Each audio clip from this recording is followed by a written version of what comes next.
முடிச்சு விட்டாங்க போங்க மக்களே, முடிச்சு விட்டாங்க போங்க. என்ன மக்களே, பிக் பாஸ்க்கான அப்டேட் பயங்கரமா வந்து குமியுது போலயா. ஒரு சைடு பார்த்தா பிக் பாஸ் சீசன் 10 நாங்க செப்டம்பர் 6ஆம் தேதி ஆரம்பிக்க போறேன்னு சொல்லிட்டு ஆபீஷியலா போஸ்டர் விட்டு வச்சிருக்காங்க. அப்படியே அந்த பக்கம் பார்த்தா பிக் பாஸ் சீசன் 10க்கான வீடு வந்து கார்னிவல் மாதிரி இருக்க போகுதுன்னு சொல்லிட்டு நிறைய விஷயங்களை லீக் பண்ணிட்டு இருக்காங்க. அப்படியே இந்த பக்கம் பார்த்தா பிக் பாஸ் காமன் மேன் ஷோல இருந்து நாங்க 3 பேரை இந்த பிக் பாஸ் வீட்டுக்கு அனுப்ப போறோம்னு சொல்லிட்டு ஆபீஷியலா ப்ரோமோ விட்டு வச்சிருக்காங்க. இந்த அப்டேட்லாம் பார்க்கும்போது கொஞ்சம் நல்லா தான் இருக்கு. இருந்தாலும் எனக்குள்ள ஒரு கேள்வி இருக்க, 3 பேரை தான் அனுப்புறீங்களா? ஏதோ ஸ்டார்டிங் 5 பேர் அனுப்புறேன்னு சொல்லிட்டு அரசல் புரசலா நிறைய விஷயங்களை வெளியே லீக் பண்ணீங்க. இப்ப 3 பேர் தான் அனுப்ப போறேன்னு சொல்றீங்க. இது எனக்கு என்னமோ கொஞ்சம் தப்பா தோணுது. ஏன்னா பல 100 பேரை கூட்டு இன்டர்வியூ எடுத்து இவ்வளவு தூரம் கொண்டு வந்து கடைசியில 3 பேரை மட்டும் அனுப்புனீங்கன்னா அடுத்த வருஷம் மக்கள் பெருசா இந்த ஷோக்கு இன்ட்ரெஸ்ட் காட்ட மாட்டாங்க. ஆல்ரெடி இந்த வருஷமே சாணியடி செருப்படி வாங்கிட்டு இருக்குது. அதனால 5 பேரை அனுப்பினா நல்லா இருக்கும். பட் 3 பேரை தான் அனுப்ப போறேன்னு சொல்லிட்டு ப்ரோமோ விட்டு வச்சிருக்காங்க. சுகுமாரன் நம்மளை ஏமாத்திட்டாருன்னு நினைக்கிறேன். ஏன்னா ஒரு வீடியோ போட்டு வச்சிருந்தாரு, கடைசியில நீங்க ஓட்டு போட வேண்டியிருக்கு, எனக்கு ஓட்டு போட்டுருங்க அப்படின்னு சொல்லிட்டு. இப்ப பார்த்தா பிக் பாஸ் டீமே நாங்க 3 பேரை தான் அனுப்ப போறேன்னு சொல்றாங்க. இருந்தாலும் எனக்கு இந்த ஹைப் பத்தல. சத்தியமா சொல்றேன், எனக்கு இந்த ஹைப் பத்தல. ஏன்னா இந்த பிக் பாஸை விட அந்த பக்கம் நம்ம சட்டசபை வந்து பயங்கர ஃபயரா போயிட்டு இருக்கு ப்ரோ. சத்தியமா சொல்றேங்க, சட்டசபை வேற லெவல்ல போயிட்டு இருக்கு. சட்டசபை ஒரு பிக் பாஸ் மாதிரியே போயிட்டு இருக்கு. மாத்தி மாத்தி பயங்கரமா ஃபைட் பண்ணிக்கிறாங்க. அப்படி இருக்கும்போது மக்கள் சட்டசபையை பார்ப்பாங்களா, பிக் பாஸை பார்ப்பாங்களா? ஆல்ரெடி இந்த டிவிகே கவர்மெண்ட் வந்ததுக்கு அப்புறமே நிறைய பேர் சட்டசபையை உட்கார்ந்து பார்க்க ஆரம்பிச்சிட்டாங்க. ஓ இப்படி நடக்குமா அப்படி நடக்குமா, தமிழ்நாட்டுல இப்படிலாம் இருக்கான்னு சொல்லிட்டு அங்க பார்க்க ஆரம்பிச்சாச்சு. அப்படி இருக்கும்போது மக்கள் இந்த பிக் பாஸ் ஷோவை பார்ப்பாங்களா அப்படிங்கிற ஒரு கொஸ்டின் எனக்குள்ள வருது. அதனால உங்ககிட்ட நான் ஒரு கொஸ்டினை கேட்கிறேன். எனக்கு சின்னதா ஒரு பயமே வந்துட்டு இந்த பிக் பாஸ் வந்து காணாம போயிருமோன்னு சொல்லிட்டு. அதனால உங்ககிட்ட ஒரு கொஸ்டின் கேட்கிறேன். எனக்கு பெருசா இந்த பாலிடிக்ஸ்ல நாலேஜ் இல்ல, ஓகேவா? அதனால நீங்க சொல்லுங்க, இந்த சட்டசபை லைவ்லாம் எப்போ முடியும்? அதேதான் முடிச்சு வைப்பாங்களா இல்ல வந்துகிட்டே தான் இருக்குமா வாரம்? இல்ல தெரியாம கேட்கிறேன். யாராவது தெரிஞ்சவங்க இருந்தீங்கன்னா மறக்காம கமெண்ட்ல போட்டுருங்க. ஏன்னா இப்படி லைவ் வந்து வந்துகிட்டே இருந்துச்சுன்னா பிக் பாஸ் வந்து கண்டிப்பா ஊத்தி முடிக்கும் அப்படிங்கிறது என்னால ஓப்பனா சொல்ல முடியும். அந்த வகையில சட்டசபை லைவ் முடிச்சு வைப்பாங்களா இல்ல என்ன கதை அப்படின்னு சொல்லிட்டு உங்களுக்கு ஏதாவது தெரிஞ்சுன்னா மறக்காம கமெண்ட்ல போட்டுருங்க. சரி, ஓகே. இந்த பிக் பாஸ் காமன் மேன் ஷோல இருந்து யார் அந்த 3 பேர் வீட்டுக்குள்ள போக போறாங்க அப்படிங்கறத நம்ம ஆல்ரெடி லீக் பண்ணிட்டோம். இருந்தாலும் அவங்கள பத்தி இன்னொரு தடவை பாத்திரலாம். அதுக்கப்புறம் இந்த பிக் பாஸ்க்கான வீடு எப்படி இருக்க போகுது அப்படிங்கிற பல விஷயங்கள் லீக் ஆயிட்டு இருக்குது. எல்லாத்தையும் மொத்தமா பாத்திரலாம். சோ வீடியோக்குள்ள போறதுக்கு முன்னாடி மறக்காம இந்த வீடியோ லைக் பண்ணி சேனலை சப்ஸ்கிரைப் பண்ணிக்கோங்க. நீங்க போடுற ஊர் லைக்கும் தான் நமக்கான வீடியோன்னு ஒரு 10 பேர் சஜஸ்ட் பண்ணும். சுமுடுத அளவுக்கு லைக் போட்டு சேனலை சப்ஸ்கிரைப் பண்ணிக்கோங்க. ஃபர்ஸ்ட் நான் இந்த காமன் மேன் ஷோல இருந்து ஆரம்பிக்கிறேன். இப்ப காமன் மேன் ஷோ பாத்தீங்கன்னா கொஞ்சம் ஓகேவா போகுது, கொஞ்சம் போரிங்காவும் போயிட்டு இருக்குது. ஏன்னா டெய்லி ஒவ்வொரு டாஸ்க் மட்டும் தான் வைக்கிறாங்க. டெய்லி ஒரு டாஸ்க் மட்டும் வச்சு ஜவ்வா இழுத்து எபிசோட முடிச்சிடுறாங்க. அந்த வகையில யார் நல்ல பிளேயர், யார் நல்லா பெர்ஃபார்ம் பண்றா அப்படிங்கிற விஷயத்தெல்லாம் நம்மளால கால்குலேட்டே பண்ண முடியல, சுத்தமா பண்ண முடியல. ஏன்னா எல்லாருமே ஒரு மாதிரி கொச்சன்னு கத்திக்கிட்டே இருக்காங்க. சோ யார் நல்லா பிளே பண்றா, யார் நல்லா பேசுறா அப்படிங்கிற விஷயத்த நம்மளால சுத்தமா கண்டுபிடிக்க முடியல. இருந்தாலும் ஆல்ரெடி விஷயம் லீக் ஆயிட்டு யார் அந்த 3 பேர் அப்படின்னு சொல்லிட்டு. ஒன்னு ஜேசன், இன்னொன்னு முனியம்மாள் அவர்கள், இன்னொன்னு கரிஷ்மா அவர்கள். இந்த 3 பேர் தான் இந்த பிக் பாஸ் வீட்டுக்குள்ள போக போறாங்க. இதுல முனியம்மாள் அவர்கள் எல்லாம் எதுக்கு செலக்ட் பண்ணாங்க அப்படின்னு சொல்லிட்டு எனக்கு இப்ப சுத்தமா ஐடியா இல்ல. ஏன்னா இப்போ 2-3 நாளா டாஸ்க் வச்சிட்டு இருக்காங்களா, அந்த 2-3 நாள் எபிசோட்ல பார்த்த ஒருத்திக்கு முனியம்மா கிட்ட பெருசா பெர்ஃபார்மன்ஸே இல்ல. முனியம்மா ஒரு மாதிரி சும்மா சாதாரணமா உட்கார்ந்து இருக்காங்க. யாரு கூட பெருசா மர்ஜ் ஆக மாட்டேங்காங்க. நீங்க நல்லா கவனிச்சீங்கன்னா அந்த எபிசோட்ல பல பேர் சொல்லியிருக்காங்க, நாங்கெல்லாம் கூட்டமா உட்கார்ந்து பேசும்போது முனியம்மா மட்டும் தனியா உட்கார்ந்து பேசிட்டு இருக்காங்க, முனியம்மா வந்து எங்க கூட வந்து சேர்ந்து பேச மாட்டேங்காங்க அப்படின்னு சொல்லிட்டு நிறைய பேர் சொல்லிட்டு இருக்காங்க. அந்த வகையில முனியம்மா வந்து யாரு கூட மர்ஜ் ஆக மாட்டேங்காங்க. அது சுத்தமா பிக் பாஸ்க்கு செட்டே ஆகாது. ஏன்னா தனியா உட்கார ஆரம்பிச்சிட்டாங்கன்னா அவங்களை அப்படியே ஒதுக்கிடுவாங்க, காணாமே போயிருவாங்க. அந்த வகையில முனியம்மாவை எப்படி செலக்ட் பண்ணாங்கன்னு சுத்தமா தெரியல. கரிஷ்மா ஒரு மாதிரி பேசுறாங்க, கொஞ்சம் ஓகேவா இருக்கு. இருந்தாலும் அந்த பொண்ணுகிட்ட பெரிய லெவல் எல்லாம் பெர்ஃபார்மன்ஸ் இல்ல.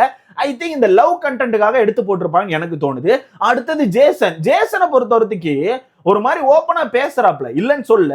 இருந்தாலும் இந்த பிக் பாஸ்க்குள்ள போற அளவுக்கு இவர்கிட்ட பெர்ஃபார்மன்ஸ் இருக்கான்னு கேட்டீங்கன்னா எனக்கு தெரியல. சோ வெயிட் பண்ணி பார்க்கலாம். இந்த 3 பேர் தான் உள்ள போக போறாங்க அப்படிங்கிறது அபிஷியலா கன்ஃபார்ம் ஆயிருச்சு. இப்போ வந்திருக்க அந்த ஏஐ ப்ரோமோல கூட ஒரு விஷயத்தை தெளிவா காமிச்சிருக்காங்க. ஃபர்ஸ்ட் ஒரு மாதிரி ஒரு ரெட் கலர் ட்ரெஸ் போட்ட ஒரு பொண்ணு வர்ற மாதிரி காமிப்பாங்க. அதுக்கப்புறம் ஒரு கிரீன் கலர் ட்ரெஸ் போட்ட ஒரு பொண்ணு வர்ற மாதிரி காமிப்பாங்க. அதுக்கப்புறம் நம்ம லாஸ்ட் சீசன் சபரி மாதிரி ஒருத்தர் முடிய வளர்த்து போட்டு நிக்கிறாப்ல, அப்படி ஒருத்தர் காமிக்கிறாங்க. 3 பேரை தான் காமிக்கிறாங்க. அவங்களும் அபிஷியலா கேட்டுட்டாங்க யார் அந்த 3 பேர் அப்படின்னு சொல்லிட்டு. அப்ப இந்த 3 பேர் தான் இந்த பிக் பாஸ் வீட்டுக்குள்ள போக போறாங்க அப்படிங்கிறது கன்ஃபார்ம் ஆயிருச்சு. சோ பார்க்கலாம். சோ உங்களுக்கான கருத்தை சொல்லுங்க. இந்த காமெண்ட் மென்ஷன்ல இருந்து யார் 3 பேர் போனா கரெக்டா இருக்கும், யார் 3 பேர் டிசர்வ்னு சொல்லிட்டு உங்களுக்கான கருத்தை மறக்காம கமெண்ட்ல போட்டுருங்க. அடுத்தது இந்த பிக் பாஸ் வீடுக்கான அப்டேட். நான் ஃபர்ஸ்ட் ஸ்டார்டிங்கே சொல்லியிருந்தேன் இந்த வாட்டி தமிழ் பிக் பாஸ் வந்து ஹிந்தி பிக் பாஸ் சீசன் 16 மாதிரி இருக்க வாய்ப்பு இருக்குன்னு சொல்லியிருந்தேன். ஏன்னா அவங்க எப்படி வச்சிருந்தாங்கன்னா வீடு மொத்தமா ஒரு மாதிரி கார்னிவல் மாதிரி வச்சிருந்தாங்க. அதாவது சர்க்கஸ் கூடார மாதிரி இருக்கும். என்ட்ரன்ஸ்ல ஒரு பெரிய மூக்கோட ஒரு ஜோக்கர் இருக்க மாதிரி, வீட்டுக்குள்ள பெட்ரூம் ஹால் எல்லாமே ஒரு மாதிரி சர்க்கஸ் மாதிரி ரெடி பண்ணிருப்பாங்க. சோ இந்த மாதிரி தான் இந்த வருஷம் தீம் இருக்க போகுது அப்படின்னு சொல்லிட்டு நான் ஸ்டார்டிங்ல சொல்லியிருந்தேன். பட் வர வர இவங்க லைட்டா பாலிடிக்ஸை உள்ள கொண்டு வந்த மாதிரி ஃபீல் ஆச்சு. அதனால எனக்கே டவுட்டா இருந்துச்சு, இது கார்னிவலா தான் இருக்குமா, சர்க்கஸ் கூடாரம் போடுவாங்களா, இல்ல ஏமாத்தி வேற ஏதாவது பண்ணிடுவாங்களான்னு சொல்லிட்டு எனக்கே டவுட் இருந்துச்சு. இப்ப நிறைய பேர் நிறைய விஷயங்களை லீக் பண்ணிருக்காங்க, கார்னிவல் தான் இருக்க போகுது அப்படின்னு சொல்லிட்டு. சோ மொத்தத்துல இந்த வருஷம் பிக் பாஸ் வீடு வந்து ஒரு மாதிரி சர்க்கஸ் மாதிரி இருக்க போகுது. அதாவது ஜோக்கர்லாம் நிறைய பேர் உள்ள சுத்துவாங்க. அவங்க ஜோக்கரா இருக்க போறாங்களா இல்ல நம்ம ஜோக்கரா இருக்க போறோமா அப்படிங்கிறது போக போக தான் தெரியும். ஓகேவா? சோ அந்த வகையில வீடுக்கான அப்டேட் லீக் ஆயிட்டு. பட் இந்த வீடு எப்படி அமைய போகுது, இந்த வீடுக்குள்ள ஏதாவது கான்செப்ட் இருக்குமா அப்படின்னு கேட்டீங்கன்னா அது லீக் ஆக கொஞ்சம் லேட் ஆகும். இந்த சாட்டர்டே சண்டே வரதுக்கு பொறுத்துக்கோங்க. ஏன்னா இனிதான் இந்த ஹவுஸை வந்து டெஸ்ட் பண்ணுவாங்க. அதுக்கப்புறம் நிறைய பேருக்கான அந்த இன்ட்ரோ ஷூட்லாம் எடுப்பாங்க. ஸோ அப்போதான் நமக்கு வந்து நிறைய விஷயங்கள் லீக் ஆகும். ஓகேவா? இந்த சாட்டர்டே சண்டே வந்து நிறைய போட்டியாளர்களுக்கான லிஸ்ட் கூட நமக்கு கிடைச்சிரும். ஏன்னா இன்ட்ரோ ஷூட்லாம் எடுக்க ஆரம்பிச்சிருவாங்கன்னு சொல்லிட்டாங்க. நிறைய பேர் வந்து லாக் பண்ணிட்டாங்க, போட்டியாளர்கள் நிறைய பேர் லாக் பண்ணிட்டாங்க. ஸோ இந்த சாட்டர்டே சண்டே கண்டிப்பா நிறைய விஷயங்கள் நமக்கு கிடைச்சிரும். ஸோ அதனால நீங்க சொல்லுங்க, இந்த வீடு வந்து கார்னிவல் மாதிரி இருக்கிறது எப்படி இருக்கும்னு சொல்லிட்டு உங்களுக்கான கருத்தை மறக்காம கமெண்ட்ல போட்டுருங்க. அடுத்தது பிக் பாஸ் வந்து செப்டம்பர் 6 தான் ஆரம்பிக்க போகுது. அது நமக்கு முன்னாடியே தெரிஞ்ச விஷயம் தான். பட் இப்போ தான் அஃபிஷியலா ஒரு போஸ்டே ரிலீஸ் பண்ணிருக்காங்க, செப்டம்பர் 6 வந்து நாங்க ஆரம்பிக்க போறோம்னு சொல்லிட்டு. ஆனா வந்து இன்னொரு விஷயத்த சொல்லிட்டு இருக்காங்க, இது 10வது வருஷம் அப்படிங்கிறதுனால இந்த கிராண்ட் லான்ச் வந்து ரொம்ப கிராண்டா இருக்க போகுது. ஏன்னா ஆல்ரெடி ஒரு விஷயத்த மென்ஷன் பண்ணிட்டு இருக்காங்கல்ல, கார்னி திருவிழாவுக்கு வாங்கள், தயாராகுங்கள் அப்படின்னு சொல்லிட்டு. ஸோ இந்த கிராண்ட் லான்ச் வந்து வேற லெவல்ல இருக்க போகுது. நிறைய புது விஷயங்களை காமிச்சு ஒரு மாதிரி தொடங்க போறாங்க. ஸோ கிராண்ட் லான்ச் வந்து வேற லெவலில் இருக்கும். வேணா பாருங்க, இந்த வருஷம் கிராண்ட் லான்ச்சுக்கான அந்த எபிசோட் வந்து வேற லெவல் டிஆர்பி கொடுக்கும். வெயிட் பண்ணி பாருங்க அப்படின்னு சொல்லிட்டு இருக்காங்க. பட் எனக்கு நம்பிக்கை இல்லை, எனக்கு சுத்தமா நம்பிக்கை இல்லை. ஏன்னா மக்கள் வந்து பெருசா இந்த பிக் பாஸ் மேல ஒரு ஹைப்லே இல்லை. ஏன்னா இவங்க ஹைப்பை ஏத்தல, ஏதாவது வளைச்சு ப்ரொமோ விட்டாதான் நமக்கு ஹைப்பா இருக்கும். மொத்தத்துல இவங்க ஒரு ப்ரொமோ ஒரு போஸ்டர் தான் ரிலீஸ் பண்ணிருக்காங்க. நேத்து வந்து போஸ்டர், இதுக்கு முன்னாடி நம்ம சேதன் அந்த ஆடுன அந்த ஒரு ப்ரொமோ, அவ்வளவுதான். அதுக்கு நடுவில் அந்த ஒட்டிக்கிச்சின்னு ஒரு பாட்டு, இவ்வளவுதான் மொத்தத்துல இந்த பிக் பாஸ் சீசன் 10க்கான அப்டேட்டா இருக்கு. அப்படி இருக்கும்போது மக்கள் மத்தியில எப்படி ஒரு ஹைப் இருக்கும்? சுத்தமா இருக்காது. ஓகேவா? அது மட்டும் இல்லாம இப்ப சட்டசபை வேற ரொம்ப ஹைப்பா போயிட்டு இருக்குது.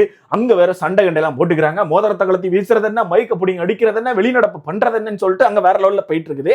அந்த வகையில இவங்க எப்படி இந்த பிக் பாஸ் நடத்த போறாங்க அப்படின்னு சொல்லிட்டு எனக்குள்ள ஒரு டவுட் இருக்கு. எப்படி எனக்குள்ள ஓப்பனாவே ஒரு டவுட் இருக்குது. வெயிட் பண்ணி பார்க்கலாம் என்ன மாதிரி இருக்க போகுது அப்படிங்கறத நம்ம வெயிட் பண்ணி தான் பார்க்க வேண்டியிருக்கும். சோ நீங்க சொல்லுங்க கைஸ், இப்போ இந்த காமன் மேன் ஷோல இருந்து 3 பேர் உள்ள போறாங்கல்ல, இவங்க டிசர்வா, இவங்க எப்படி கேம் ஆடுறாங்கன்னு சொல்லிட்டு உங்களுக்கான கருத்தை மறக்காம கமெண்ட்ல போட்டுருங்க.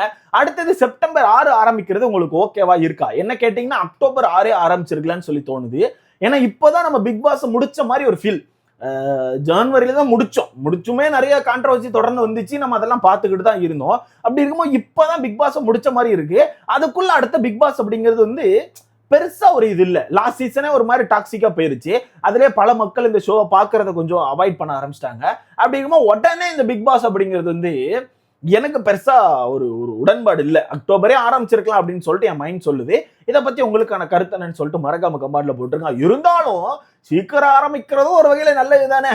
சீக்கிரம் ஆரம்பிக்கிறதும் நமக்கு சீக்கிரமா ஒரு 100 நாள் வேலை திட்டம் கிடைக்கும். ஆனா என்ன பெருசா இந்த வாட்டி செலிப்ரேஷன் வீக் எதுவுமே இருக்காது. ஏன்னா ஒரு தீபாவளி மட்டும்தான் பிக் பாஸ்குள்ள இருக்கு, வேற எதுவுமே இல்லை. ஸோ அதனால பார்க்கலாம் என்ன மாதிரி இருக்க போகுதுன்னு சொல்லிட்டு. போட்டியாளர்கள் லிஸ்ட் வந்து கண்டிப்பா இந்த சாட்டர்டே சண்டே நமக்கு கிடைச்சிரும். ஸோ அதுக்கப்புறம் நம்ம மொத்தமா பார்க்கலாம். ஸோ இதை பத்தி உங்களுக்கான கருத்துக்கள் என்னன்னு சொல்லிட்டு மறக்காம கமெண்ட்ல போடுங்க. என்ன கேட்டா முனியம்மா எல்லாம் கொஞ்சம் நடிக்கிறாங்கன்னு தான் தோணுது. ஸோ உங்களுக்கான கருத்தை மறக்காம கமெண்ட்ல போடுங்க. அடுத்த வீடியோல பார்க்கலாம்.